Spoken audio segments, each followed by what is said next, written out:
అరే big boss show మీకు ఎందుకు నచ్చేదబ్బా? పనికి మాలిన షో, ఎందుకు పనికి రాదు, ఎందుకు చూస్తారు, తిట్టుకుంటారు, ఎందుకు అట్లా అంటున్నారు? బిగ్ బాస్ షో వల్ల ఎంత లాభం ఉందో ఇప్పుడు మీకు నేను చెప్తాను. ఇంతకు ముందు ఆడవాళ్ళు పనికి వెళ్ళకపోతుండే, ఇంట్లోనే ఉంటుండే. ఇంట్లోనే ఉండి ఇంట్లో పని అవ్వగానే గల్లీలో కూర్చుని ముచ్చట్లాడుతుండే. ఎందుకంటే వాళ్ళ ఇంట్లోకి ఎవడు దూరాడు, దీని ఇంట్లోకి ఎవడు దూరాడు, వాళ్ళ అత్త కోడల్ని ఇట్లా అన్నదంట, వాళ్ళ ఆడబిడ్డ మొగుడిని వదిలేసి పుట్టింట్లోకి వచ్చిందంట. ఇట్లాంటి సొల్లు ముచ్చట్లు మస్తు ఉంటుండే. ఆడవాళ్ళకి పని చేయగానే కొంచెం ఎంటర్టైన్ అవుతుండే, ఆత్మతృప్తిగా ఉండేది అట్లా చెప్పుకుంటే ముచ్చట్లు.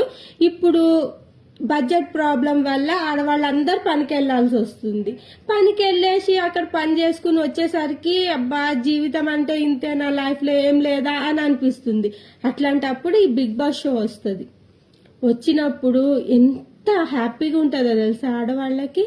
ఎందుకంటే మేము చేయలేని పనులన్నీ అందులో ఉన్న కంటెంటెంట్స్ చేస్తారు. అందరూ అసలు చాడీలు, వీడి మీద వెళ్ళి వాడు చెప్తాడు, వాడి మీద వెళ్ళి వీడు చెప్తాడు.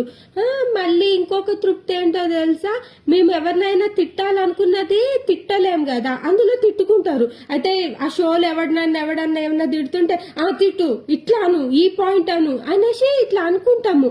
ఎంత తృప్తి అన్నమాట, మాకు చాలా తృప్తి అవుతుంది. మేము చేయలేని అన్ని ఇక్కడ చేస్తున్నారు అనేసి తృప్తి అవుతుంది.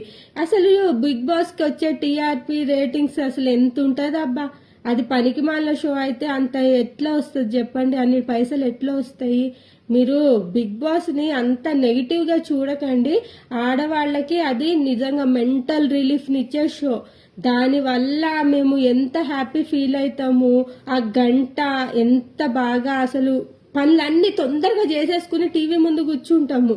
మొగుడు వద్దన్నా చూస్తాము.